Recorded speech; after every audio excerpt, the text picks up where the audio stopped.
Kwasi Adjoumani est notre invité ce soir, ministre de l'Agriculture de la Côte d'Ivoire. Son pays tient un stand au Salon de l'Agriculture à Paris. Bonsoir, merci beaucoup d'être avec nous. Ce soir, on va évidemment parler cacao. Votre pays est un des deux gros producteurs d'Afrique de l'Ouest avec le Ghana.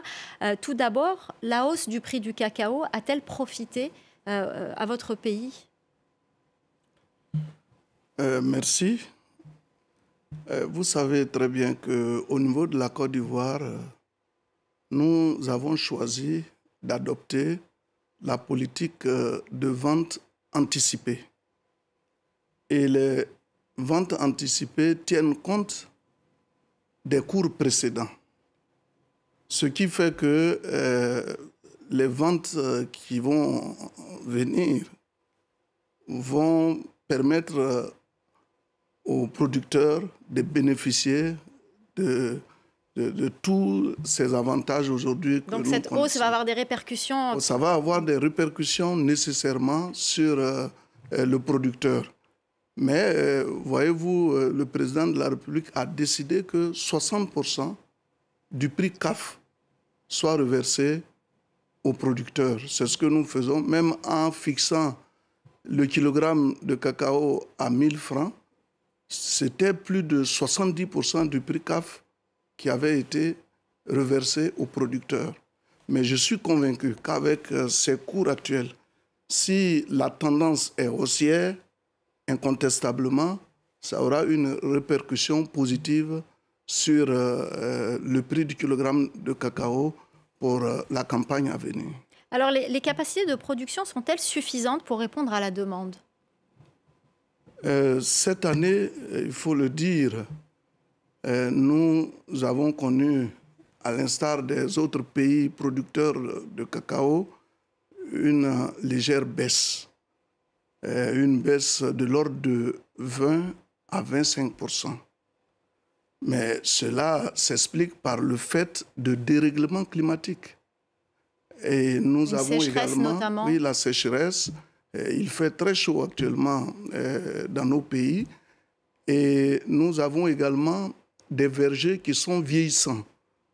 Alors que depuis 2020, nous ne faisons plus de nouvelles plantations.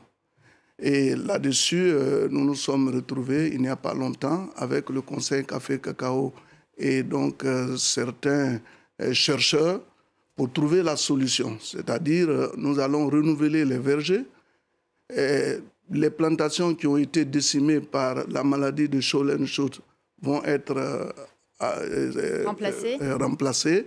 Et nous allons également trouver des plants qui s'adaptent au climat. Justement, parce que l'arbre qui produit le cacao est très fragile et le climat est de plus en plus menaçant. Oui. Comment s'adapter? Quelle est la solution? Donc, nous avons vu nos chercheurs. Vous savez, nous avons des grands chercheurs au pays.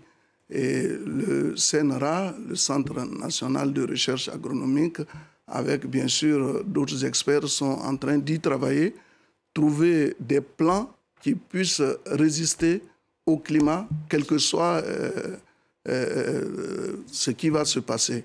Et je suis convaincu que d'ici là, nous allons trouver un palliatif à cela.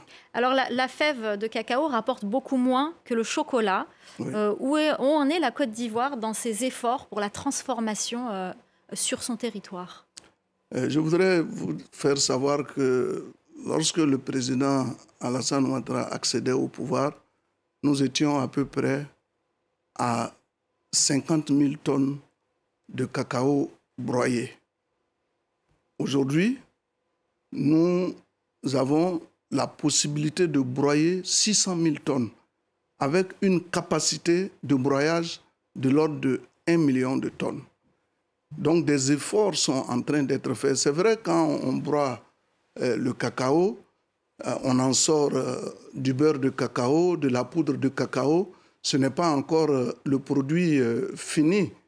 Mais de plus en plus, nous avons des personnes qui s'installent dans notre pays au regard des faveurs qui leur sont accordées, parce que le président de la République a pris des mesures incitatives qui permettent aux industriels qui veulent s'installer dans notre pays de venir.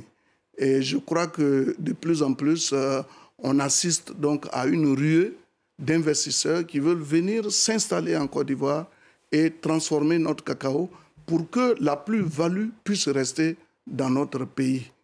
Nous sommes les premiers producteurs au monde. Il n'y a pas de raison que... Alors, oui.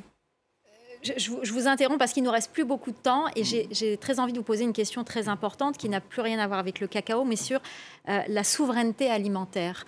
C'est un vrai problème aujourd'hui. Que fait la Côte d'Ivoire pour conserver cette souveraineté, pour l'obtenir, cette souveraineté alimentaire? La Côte d'Ivoire, tout comme d'ailleurs la France et les autres pays, connaît des chocs exogènes. Et au regard de tous ces chocs, le président de la République a créé un ministère qui a changé de dénomination. Ministère d'État en charge de l'agriculture, du développement rural et des productions vivrières. Donc l'objectif affiché par son Excellence, Monsieur le Président, c'est que nous allions à la souveraineté alimentaire. Comment justement?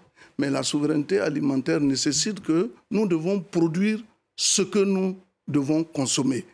Qu'on ne nous impose rien de l'extérieur et que ce que nous produisons aussi puisse permettre aux consommateurs d'en disposer à satiété. Et de plus en plus, c'est ce que nous sommes en train de faire. Vous avez vu qu'il n'y a pas longtemps, nous étions sur le terrain pour distribuer des kits agricoles aux paysans. Des espaces ont été aménagés pour permettre leur installation.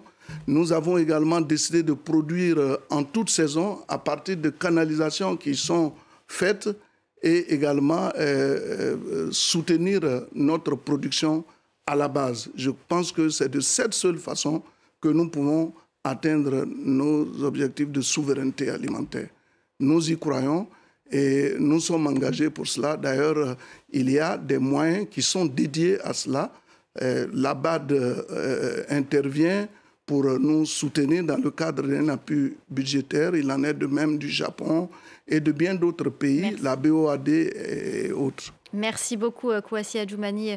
Vous êtes ministre de l'Agriculture de la Côte d'Ivoire. Merci beaucoup d'être venu sur notre plateau. C'est la fin du Journal de l'Afrique. Restez avec nous. C'est moi qui vous remercie. Sur France 24.